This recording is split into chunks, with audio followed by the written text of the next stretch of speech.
Assalamualaikum warahmatullahi wabarakatuh. Kabipun. Perkenalkan, saya Muhammad Yusuf, calon guru penggerak angkatan 11. Di sini saya akan menunjukkan video aksi nyata saya, yaitu diseminasi budaya positif di lingkungan sekolah saya. Selamat menyaksikan.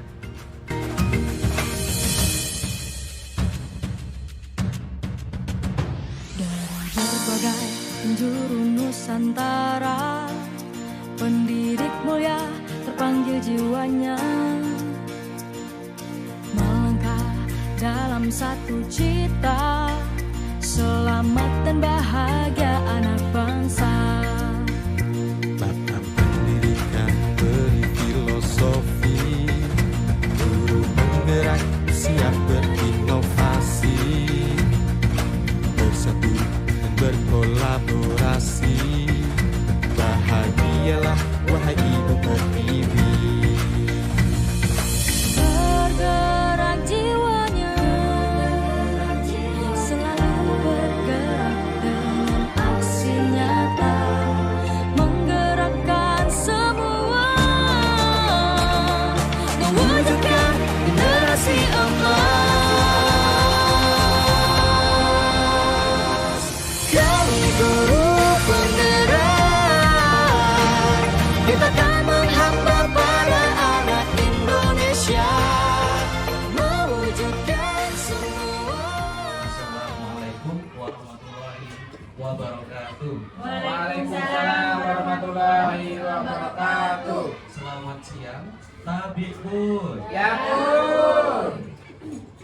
Hamdan wa syukronillah, salaman ala Rasulillah.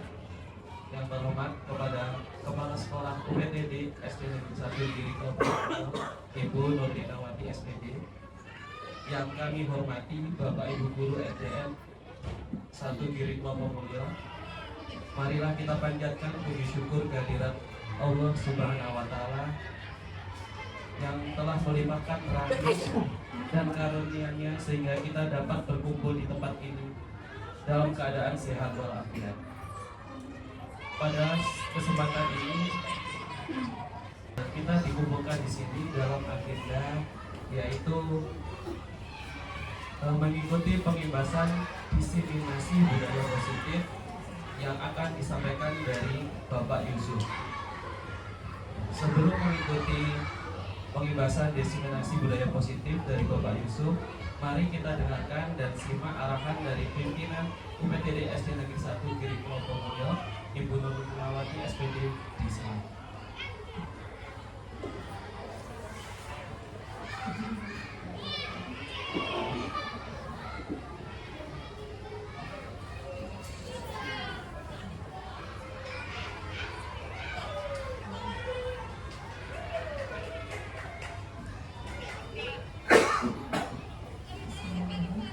Assalamualaikum warahmatullahi wabarakatuh. Waalaikumsalam warahmatullahi wabarakatuh.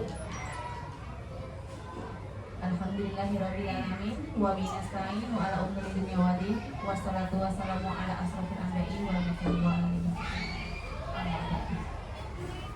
Yang saya hormati Bapak Ibu Guru UPTD SDN 1 Giri Kelapa Mulyo. Pada kesempatan siang hari ini kita bisa berkumpul di sini untuk melakukan diseminasi budaya positif. Pak Usuf ini salah satu rekan kerja kita ini mengikuti guru penggerak. Mudah-mudahan kedepannya rekan-rekan kita yang masih muda bisa termotivasi dengan Pak Yusuf. Supaya apa? Dengan kegiatan guru penggerak ini, sekolah kita juga bisa lebih maju lagi, bisa memberikan contoh untuk pembelajaran yang lebih baik lagi. Bapak Ibu sekalian, untuk mengingat waktu yang sudah siang ini, marilah kita buka acara diseminasi budaya positif dengan membaca lafaz basmalah. Bismillahirrahmanirrahim. Mudah-mudahan Pak Yusuf diberikan kelancaran dan dimudahkan segala urusannya hingga bisa lolos menjadi guru penggerak. Mungkin itu saja yang dapat saya sampaikan. Kurang lebihnya saya mohon maaf. Saya akhiri. Wassalamualaikum warahmatullahi wabarakatuh. Waalaikumsalam warahmatullahi wabarakatuh.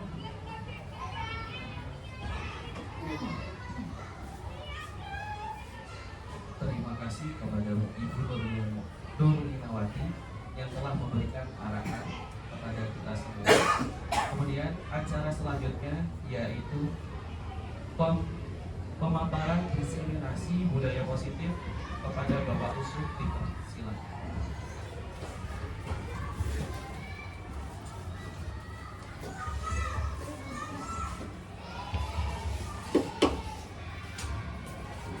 Ya, terima kasih kepada Ibu Bapak Guru yang sudah meluangkan waktunya di sini untuk mendengarkan saya tentang pemaparan diseminasi budaya positif yang telah saya pelajari di pendidikan guru penggerak.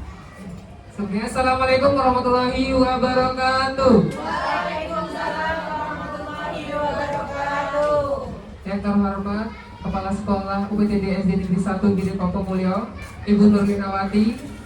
Yang saya hormati Bapak Ibu Dewan Guru UPTD SD Negeri 1 Giri Kopo Mulyo. Di sini saya akan memaparkan pengibasan budaya positif yang telah saya pelajari di pendidikan guru penggerak. Sebelum masuk ke forum diseminasi budaya positif, kita akan membuat kesepakatan forum terlebih dahulu. Nah, di sini saya memberikan pemantik, yaitu menghargai siapapun menjadi pendengar yang baik. Oke, jadi mari kita sepakati bersama ada 3 kesepakatan forum diseminasi kita hari ini. Karena ini ada 3, kita tepuk tangan 3 kali. Oke, terima kasih.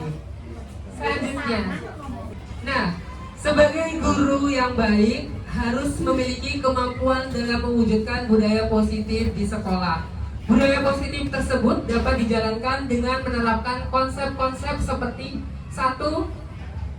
Disiplin positif motivasi, perilaku manusia, keyakinan sekolah atau kelas, kebutuhan dasar manusia, posisi kontrol restitusi, dan segitiga restitusi. Nah, yang pertama, disiplin positif. Apa sih itu disiplin positif? Ada yang tahu disiplin positif itu apa? Menurut saya disiplin positif itu adalah suatu sikap yang memang mengarah kepada sikap tertib, mengikuti aturan atau kesepakatan yang telah dibuat, lalu kemudian jika melanggar ya harus satu dan siap menerima konsekuensinya. Itu menurut saya disiplin. Ya, beri tepuk tangan dulu dong buat Pak Abdi.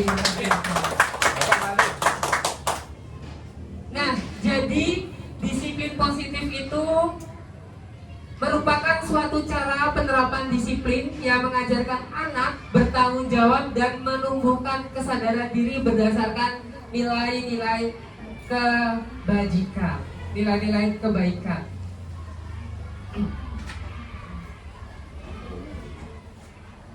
Nah, disiplin positif itu juga merupakan disiplin ke arah kedisiplinan diri yang dapat mengontrol diri dalam melakukan segala tindakan. Contohnya seperti apa disiplin positif? Ada yang tahu? Berarti ada aturan-aturan gitu ya? Contohnya seperti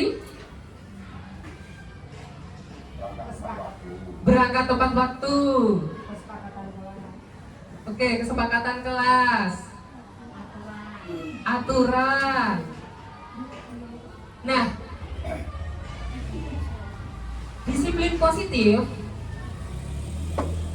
dapat membuat murid memahami dan menyadari berdasarkan motivasi internal, bukan akibat paksaan, ujian, atau hukuman.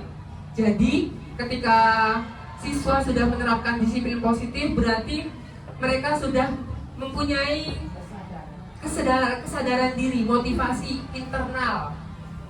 Di mana mereka, kenapa sih mereka belajar, kenapa sih mereka ke sekolah?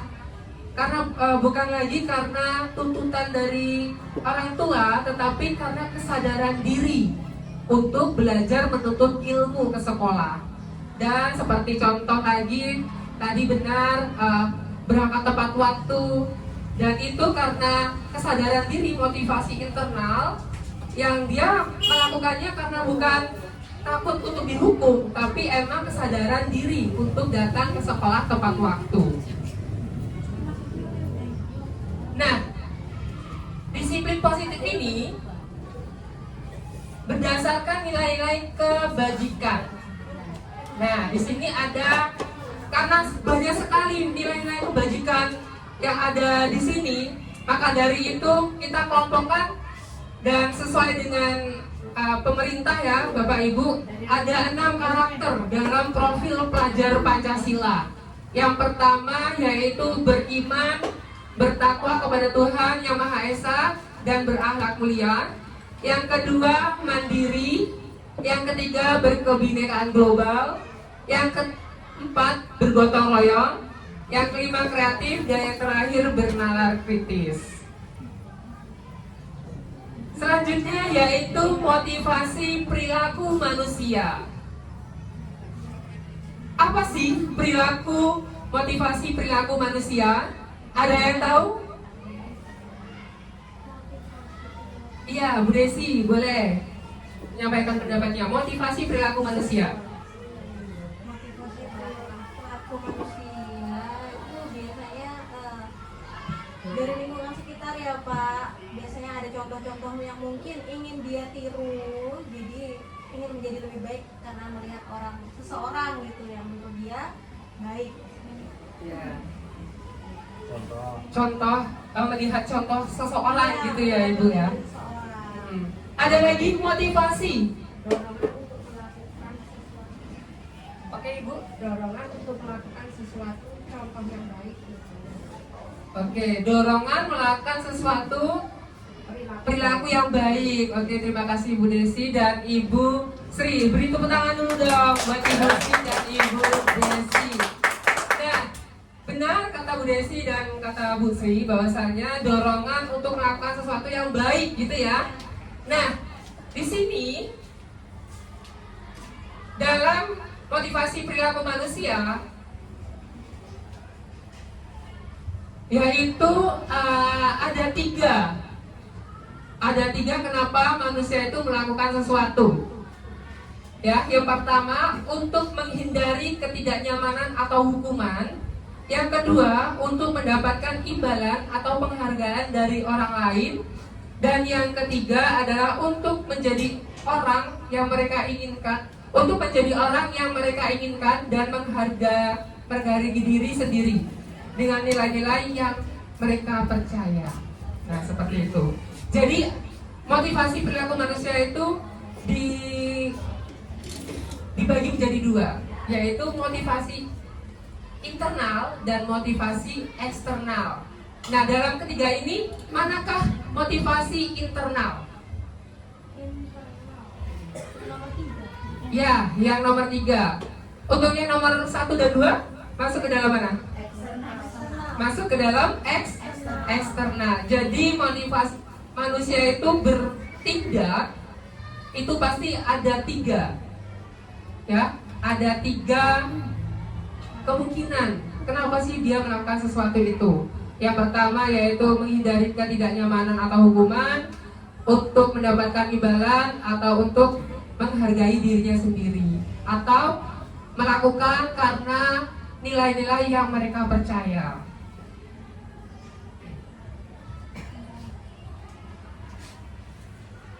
Nah, kita lanjut ke materi kita yang selanjutnya. Nah, seperti ini ya, motivasi ekstrinsik dan intrinsik. Selanjutnya keyakinan sekolah atau kelas. Ya. Keyakinan sekolah atau kelas, guru berperan dalam mewujudkan terbentuknya keyakinan sekolah atau kelas dengan adanya kesepakatan antara guru dan murid. Keyakinan kelas atau sekolah merupakan pernyataan-pernyataan universal yang mudah diingat dan dipahami dan harus diterapkan di lingkungan sekolah. Nah, di sini ada contoh keyakinan sekolah.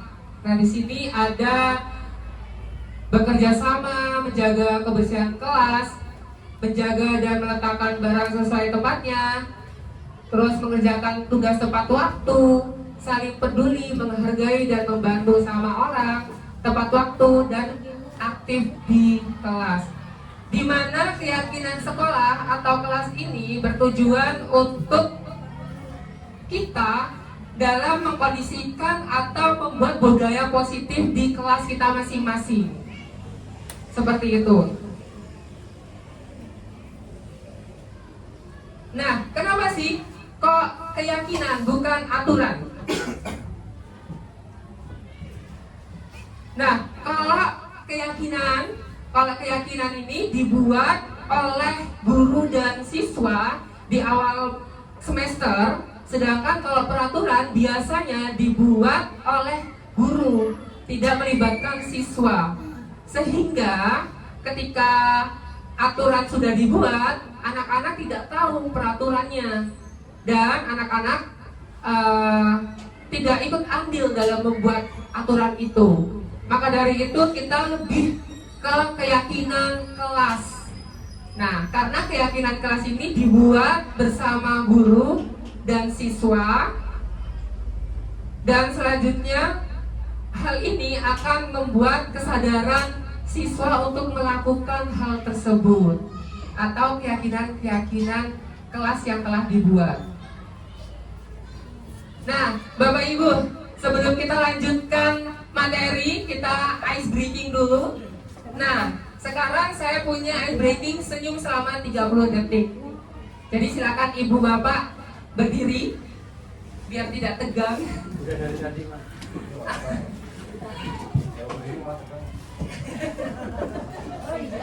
Oke, Ibu Bapak silakan berdiri.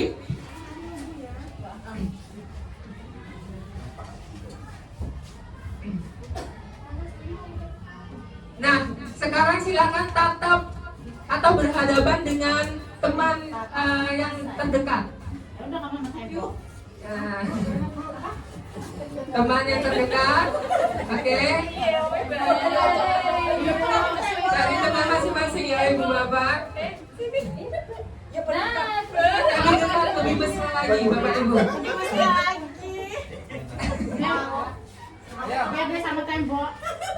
Oke, lebih dekat lagi. Bapak Ibu lihat wajah teman yang ditatap. Nah, sekarang silakan Bapak Ibu senyum lebar, senyum dikelihatin giginya selama 30 detik. Ya, Habis makan gorengan lagi sampainya. Oke, ini belum disuruh senyum udah ketawa ya. Oke, kita hitung ya, mulai ya. 1, 2, 3. Senyum Ibu Bapak. Oke, terima kasih Bapak Ibu. Luar biasa ya. Dengan senyum ternyata kita dengan hal-hal yang sederhana, dengan senyum saja kita sudah gembira, ya, meringankan beban. Terus aura kita juga lebih positif lagi, sesuai dengan tema kita yaitu budaya positif. Nah, kita lanjutkan lagi ya Bapak Ibu tentang budaya positif, ya, yaitu kebutuhan dasar manusia. Kenapa sih kita harus tahu kebutuhan dasar manusia? Nah, karena setiap tindakan seorang murid itu berkaitan dengan kebutuhan dasar manusia. Ya, karena misalkan ada kebutuhan manusia yang tidak terpenuhi, itu akan menjadi perilaku yang menyimpang seperti itu Bapak Ibu.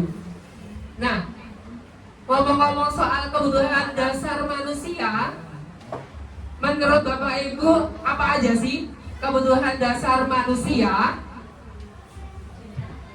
Silakan Ibu Tim.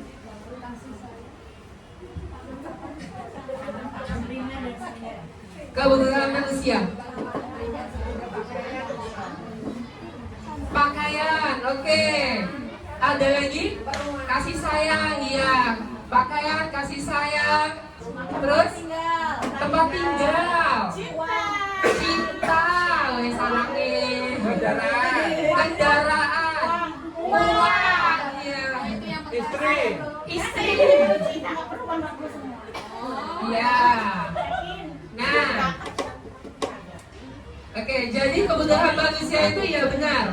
Ada bertahan hidup, ya ada sandang, pangan, papan, gitu kan ya. Nah, ada kasih sayang atau cinta, atau rasa diterima. Terus ada diterima atau penguasaan. Yang penting jangan cinta pura-pura. Ya, jangan cinta pura-pura. Bertepuk sebelah tangan ya Bu ya. Ya, selanjutnya ada kebebasan dan kesenangan. Nah, ini adalah 5 kebutuhan dasar manusia yang harus dipenuhi.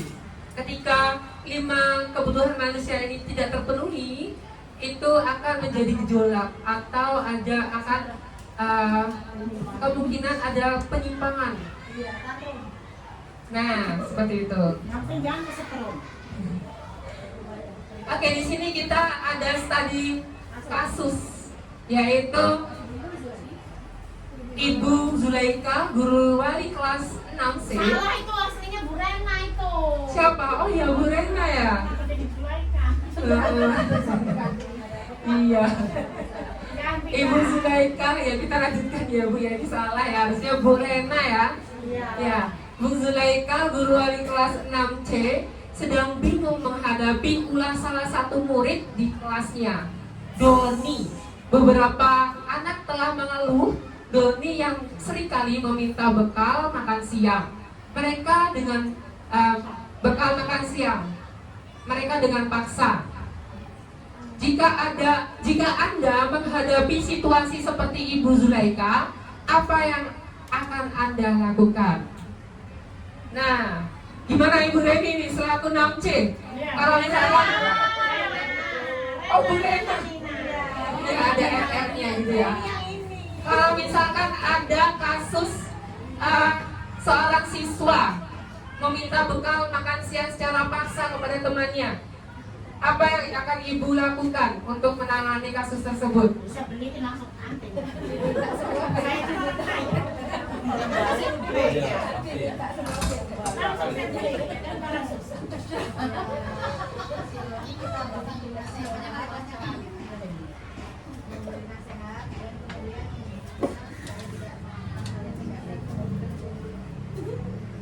Oke, terima kasih Bu Reni, tepuk tangan dong buat Bu Reni. Ya, tadi Bu Reni bilang kalau misalkan diberi nasihat dan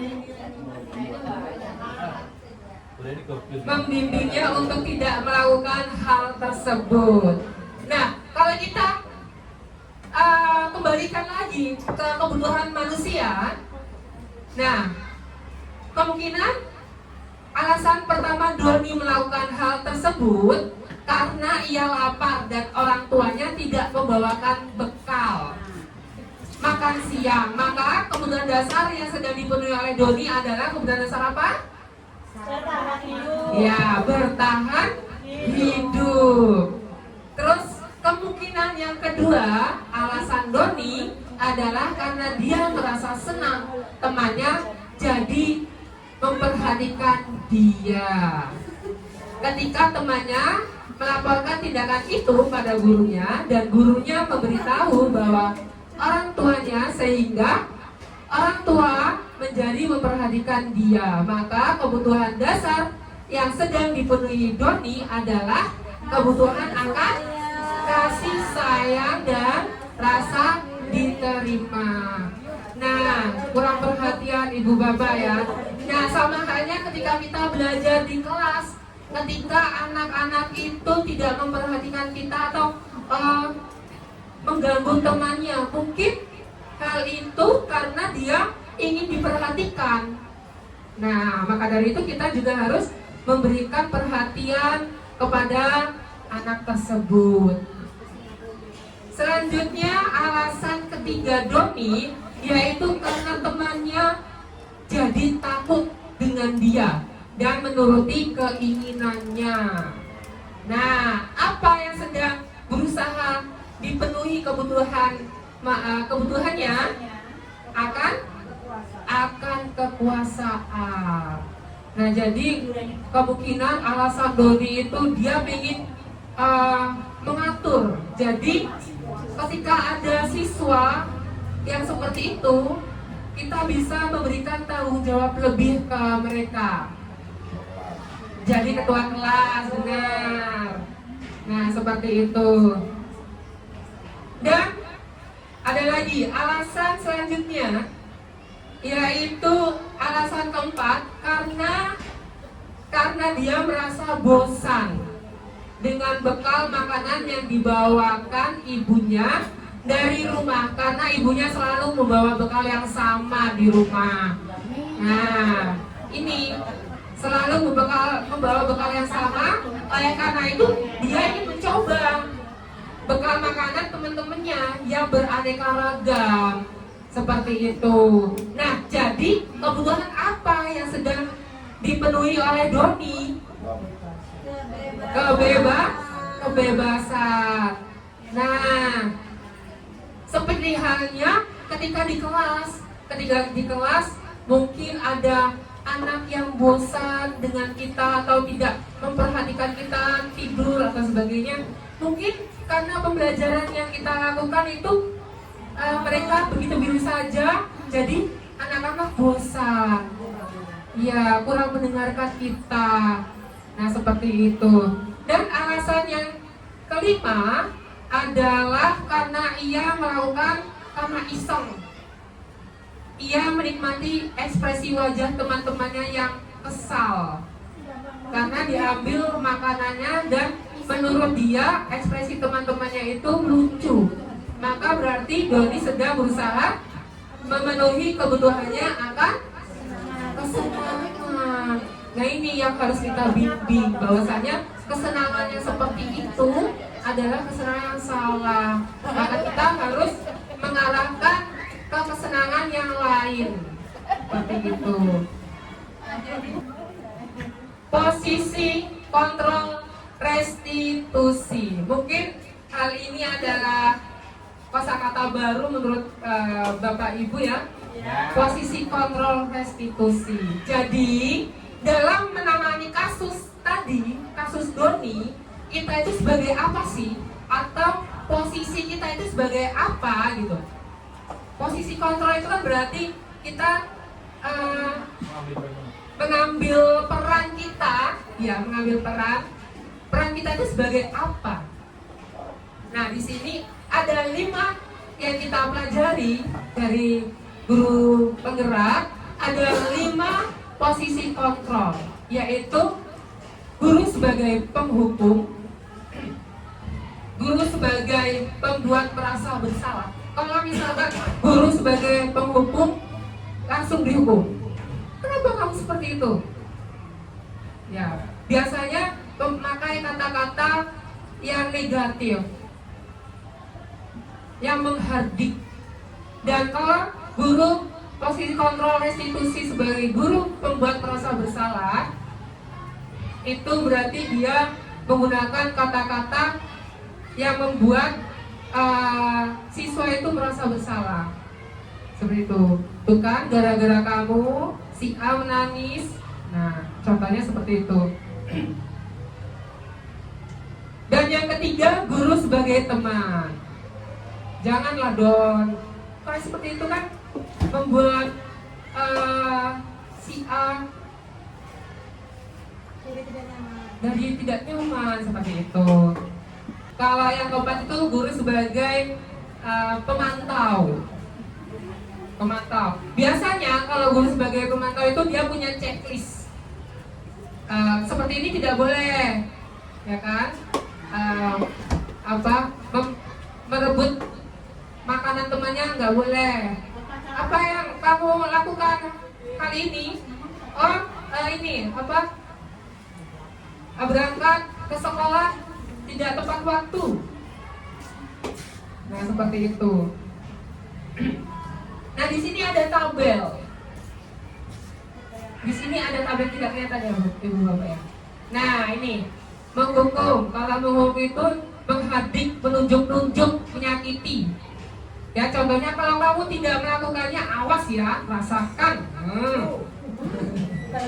Nah, hasilnya apa? Hasilnya siswa akan memberontak dan menyalahkan orang lain atau berbohong. Hal ini akan menjadikan siswa itu menjadi pembohong yang ulu. Nah, selanjutnya merasa bersalah, membuat merasa bersalah, menceramahi dan mengatakan seharusnya ibu kecewa kamu seperti itu. Nah, apa yang akan dihasilkan yaitu dia menyembunyikan, menyangkal, berbohong. Ya.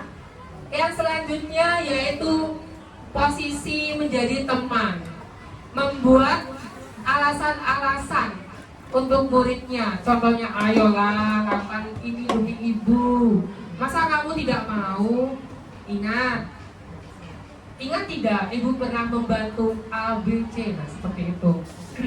Nah, di sini hasilnya adalah siswa akan ketergantungan, akan tidak hormat sama kita. Bisa jadi seperti itu. Terus yang keempat, posisi restitusi yaitu pemantau, menghitung dan mengukur. Apa peraturannya? Nah, hasilnya siswa akan menyesuaikan diri bila diawasi. Dan posisi kontrol yang terakhir yaitu manajer, mengajukan pertanyaan-pertanyaan. Hal tersebut baik tidak? Tidak. Hal itu sesuai tidak dengan kesepakatan kelas yang telah kita buat? Nah, seperti itu. Apa yang kita yakini? Apa yang bisa kamu kerjakan untuk memperbaiki masalah itu? Jadi, guru dan siswa itu mencari solusi seperti itu. Nah, kita lanjut. Posisi kontrol restitusi ini berkaitan dengan segitiga restitusi. Nah, menurut Bapak Ibu, dari 5 posisi kontrol ini, mana yang harus kita lakukan atau mana yang harus kita memposisikan diri sebagai guru? Apakah penghukum, pembuat rasa bersalah, teman, pemantau, atau manajer? Teman, pemantau, dan manajer. Oke. Nah, manajer boleh. Nah, jadi posisi kontrol restitusi, kelima posisi kontrol restitusi tersebut sebaiknya seorang guru menggunakan posisi kontrol sebagai manajer. Karena apa? Karena ya tadi manajer itu bisa mempengaruhi atau menjadikan teman, terus mencari solusi, mengkontrol siswa gitu. Itu contohnya ya, Pak. Ya. Posisi kontrol restitusi sebagai manajer, guru dapat berbuat sesuatu bersama murid, mempersilahkan murid bertanggung jawab, dan mendukung murid agar dapat menemukan solusinya. Nah, posisi kontrol restitusi ini mengacu pada restitusi yang dapat menjadikan murid sebagai manajer bagi dirinya sendiri sehingga dapat tercipta identitas positif pada diri murid, yaitu membalikan siswa ke kelompoknya menjadi pribadi yang lebih positif dan menjadi pribadi yang lebih baik lagi. Nah di sini ada segitiga restitusi. Nah, ada 3 tahap dalam melakukan segitiga restitusi, yaitu menstabilkan identitas, validasi tindakan yang salah, menanyakan keyakinan. Nah, apa saja? Kita akan bahas satu persatu. Yang pertama, menstabilkan identitas. Menstabilkan identitas ini dilakukan berdasarkan prinsip bahwa membuat kesalahan adalah bagian dari proses pembelajaran yang nantinya akan menggeser identitas gagal ke arah identitas sukses. Nah, menstabilkan identitas. Berbuat salah itu, nah misalkan seperti ini. Berbuat salah itu adalah hal manusiawi, tidak ada manusia yang sempurna. Jadi kita dalam menerapkan atau mengkondisikan menyelesaikan masalah, kita dalam menyelesaikan masalah siswa kita ini jangan ujuk-ujuk langsung siswa itu kenapa kamu seperti itu. Nah, kita masuk ke dalam alam bawah sadar siswa ini.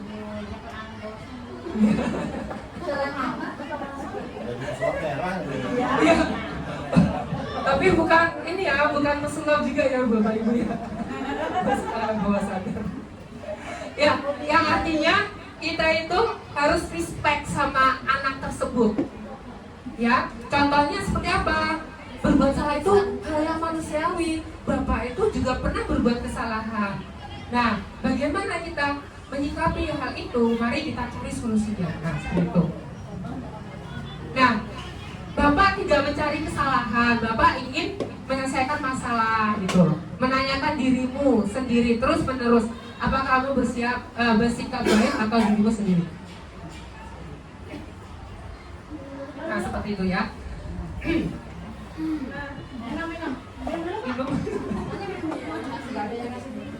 Siapin lagu sok 155 album. Siapa?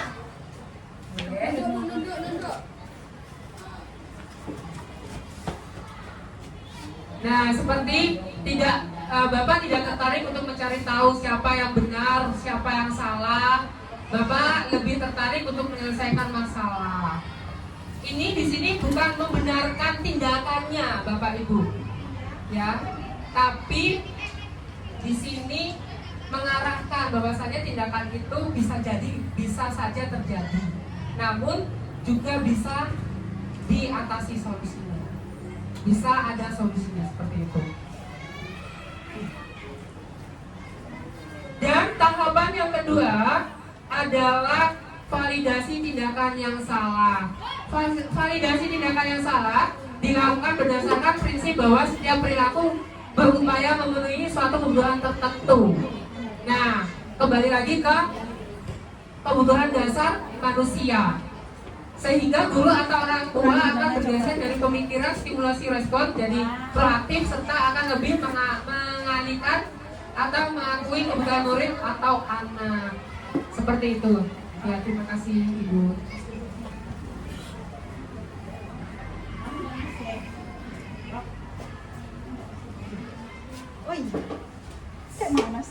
Nah, contohnya adalah kamu pasti punya alasan.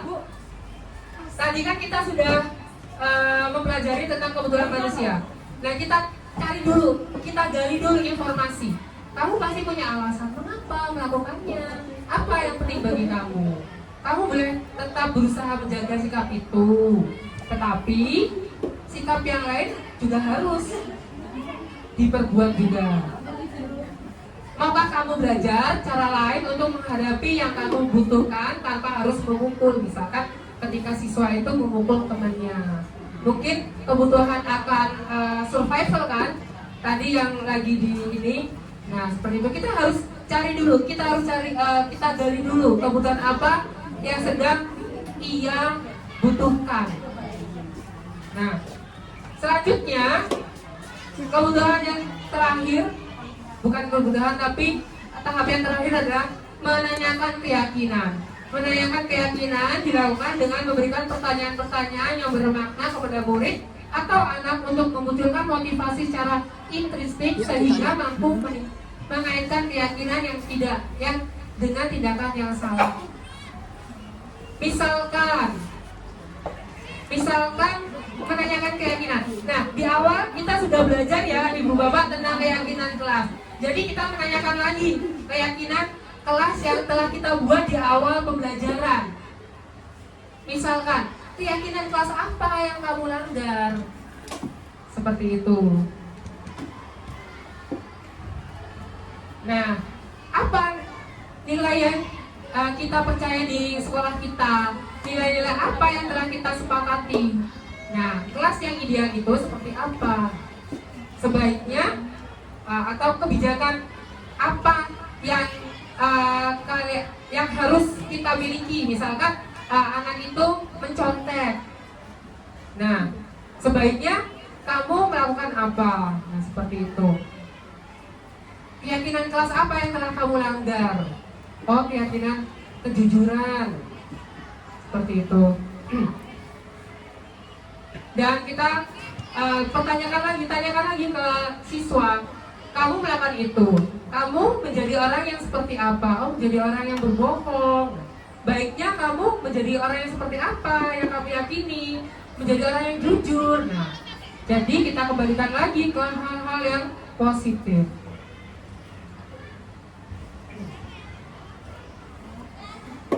Nah, seorang guru yang baik harus memiliki kemampuan dalam mewujudkan budaya positif di sekolah. Budaya positif tersebut dapat dijalankan dengan menerapkan konsep-konsep inti seperti disiplin positif, motivasi, perilaku manusia, keyakinan sekolah atau kelas, kebutuhan dasar manusia, posisi kontrol restitusi, dan segitiga restitusi. Nah, di sini kita bisa bagi ya Bapak Ibu dari 6 ini. Yang pertama kita harus lakukan yaitu kita membuat keyakinan kelas, terus memotivasi siswa agar tumbuh motivasi intrinsik atau motivasi dalam diri, dan kita juga harus tahu kebutuhan-kebutuhan apa saja yang dibutuhkan oleh siswa. Nah, dan ketika siswa itu berbuat keluar dari jalur budaya positif, kita bisa mencari atau mengkontrol dan mencari solusinya dengan segitiga restitusi. Nah, itu saja yang bisa saya sampaikan. Selanjutnya yaitu sesi diskusi. Dan di sini Bapak Ibu disclaimer dulu, di sini saya juga sama-sama belajar Bapak Ibu, saya juga manusia biasa di kelas. Saya jujur setelah mengikuti CGP ini, saya merasa ternyata posisi kontrol saya ini masih di tahap menjadi teman, bahkan menjadi penghukum. Kadang-kadang juga pernah berkata menjadikan siswa itu merasa bersalah. Nah, itu. Dan setelah mengetahui hal ini, nah saya pribadi lambat laun akan belajar gimana memposisikan diri saya untuk menjadi menerapkan posisi kontrol saya di kelas menjadi manajer, seperti itu. Ya. Nah, itu tadi refleksi saya. Mungkin ada pertanyaan atau tambahan dari Bapak Ibu? Ya, Pak. Oke, Ibu Desi, silakan bertanya. Yang ingin saya tanyakan adalah istilah keyakinan kelas apakah sama dengan kesepakatan kelas, Pak?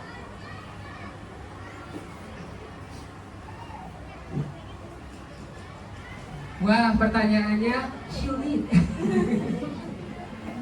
Oke, apakah sama keyakinan kelas dan kesepakatan kelas. Nah, menurut pemahaman saya, kesepakatan dan keyakinan itu berbeda. Karena apa? Kalau kesepakatan itu berarti yang kita sepakati. Yang kita sepakati antara guru dan siswa. Dan kalau keyakinan, kita itu menumbuhkan apa sih yang mereka yakini. Nah, misalkan ini tapi bukan soal agama juga ya meyakini, tapi ini tentang peraturan. Nah, dia tuh meyakini bahwasanya oh ini loh yang harus kita yakini. Hal ini yang harus kita yakini. Jadi lebih ke motivasi intrinstiknya tuh timbul seperti itu. Mungkin karena keyakinan dan kesepakatan itu emang hampir sama seperti itu. Tapi kata-kata keyakinan itu akan bisa lebih melekat pada seseorang. Itu Ibu Desi. Mungkin ada pemikiran lain dari Ibu Bapak tentang keyakinan dan kesepakatan? Boleh, Bapak Abdi?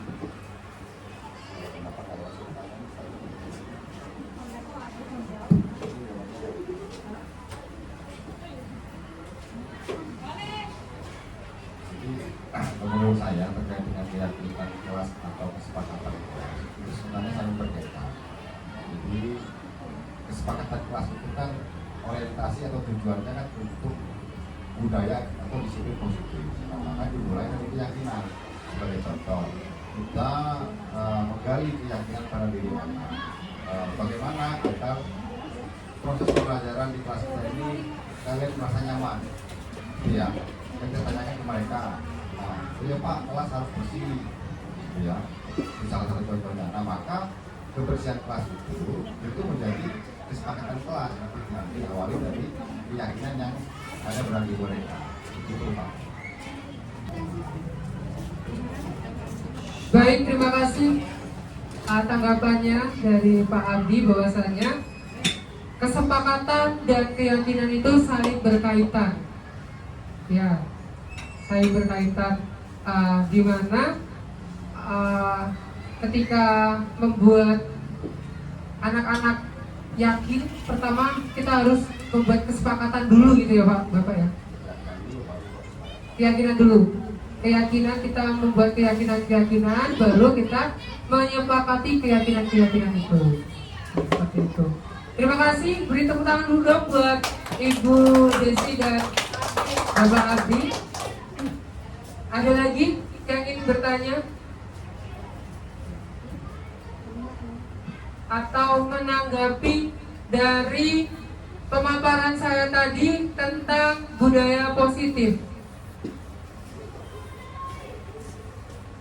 Ibu Sri?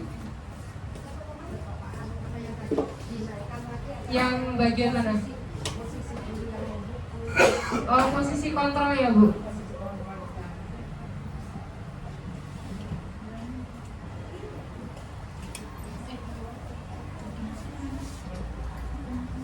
Nah, di sini ada yang bagian apa Bu?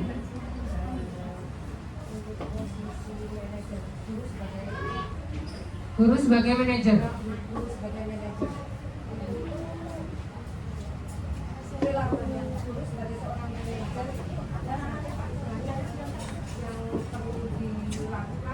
Dari urusan pertama yang akan menghukum, terus Apa perilakunya? perilakunya itu jadi perilaku Menghukum, merasa bersalah, kemudian teman, pemantau dan manajer. itu tuh untuk guru posisinya sebagai seorang manajer tuh tentunya kan harus untuk mengambil tindakan sebagai seorang manajer tentunya harus melakukan dari tindakan pemantauan dan sebagai teman membuat rasa bersalah dan uji bukti kira-kira apa yang harus dilakukan urutannya itu yang mana saja Pak yang bisa menemukan dulu sebagai seorang manajer. Ciri-cirinya Ibu ya, Iya, ya. manajer. Jadi ketika jadi manajer, dia tidak akan menggunakan kata-kata yang kasar atau kata-kata yang negatif. Nah, seperti kalau ini kan tadi menghukum, dia menggunakan, guru berkata kalau kamu tidak melakukan, awas ya, rasakan, atau awas aja kamu kalau ribut, jangan ribut, kayak gitu kan. Nah, seperti itu. Kalau merasa bersalah itu kan ini, kamu harusnya tahu bersalah ini ya. Ibu kecewa kalau kamu kayak gini, ya. Jangan dilakukan karena akan berdampak, hasilnya kan misalkan kalau hukuman dia bisa menyalahkan orang lain terus berbohong. Nah, kalau misalkan ini merasa bersalah, anaknya itu akan tidak pede, jadi dia akan berbohong juga untuk menutupi kesalahannya. Sedangkan kalau misalkan kita posisikan diri kita menjadi manajer, itu berarti posisi yang luas gitu Ibu. Jadi dia akan mencari tahu dulu. Nah, kalau misalkan posisi manajer itu pasti ketika ada masalah, dia akan mencari solusinya menggunakan segitiga restitusi itu. Nah, jadi yang tadi ketika guru sebagai manajer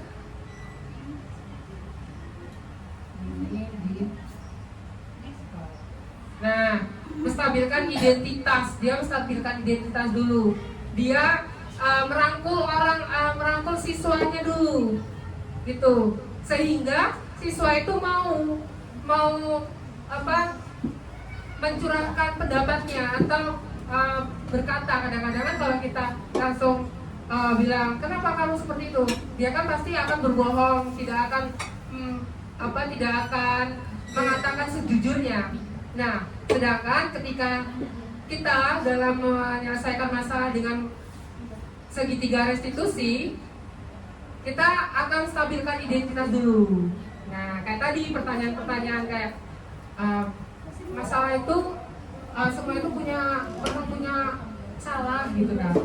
Nah, jadi kita itu masuk ke dalam dunianya dia, masuk ke dalam dirinya dia, sehingga anak itu akan terbuka seperti itu.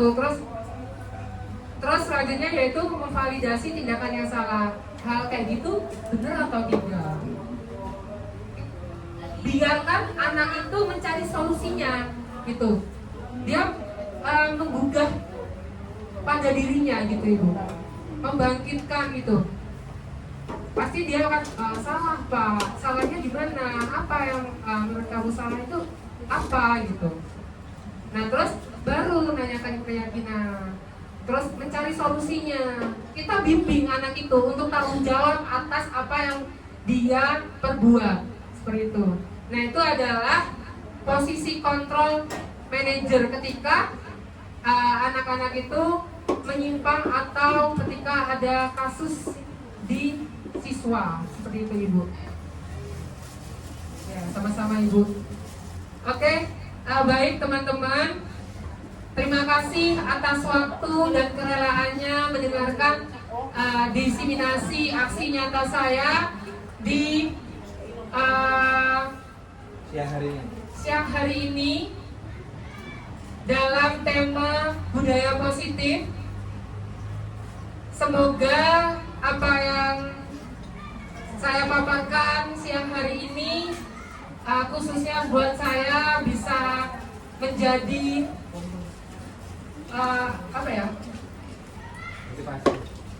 menjadi motivasi, menjadi pegangan saya dalam mengajar, dalam menjadi guru yang baik. Dan semoga sekolah ini dengan adanya diseminasi kita menambah ilmu, menambah apa yang bisa kita lakukan ketika mendapatkan masalah, dan semoga keyakinan kelas bisa dapat dilaksanakan. Ini mumpung masih awal-awal semester, Ibu Bapak, semoga dalam setiap kelas, di kantor ini pun bisa Ibu Bapak, guru ini membuat keyakinan kelas, membuat keyakinan kantor supaya SD kita semakin maju dan semakin disiplin lagi. Akhir kata, semoga tergerak, bergerak, dan menggerakkan. Saya Yusuf, calon guru penggerak angkatan 11, pamit undur diri. Wassalamualaikum warahmatullahi wabarakatuh.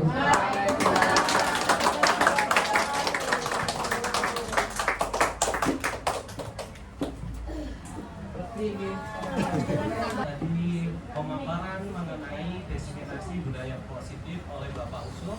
Semoga apa yang telah disampaikan dapat kita lakukan dalam kehidupan sehari-hari. Dan dari saya akhiri. Billahi taufiq wal hidayah. Wassalamualaikum warahmatullahi wabarakatuh. Waalaikumsalam warahmatullahi wabarakatuh. Generasi emas untuk bangsa Indonesia. Kami guru penggerak,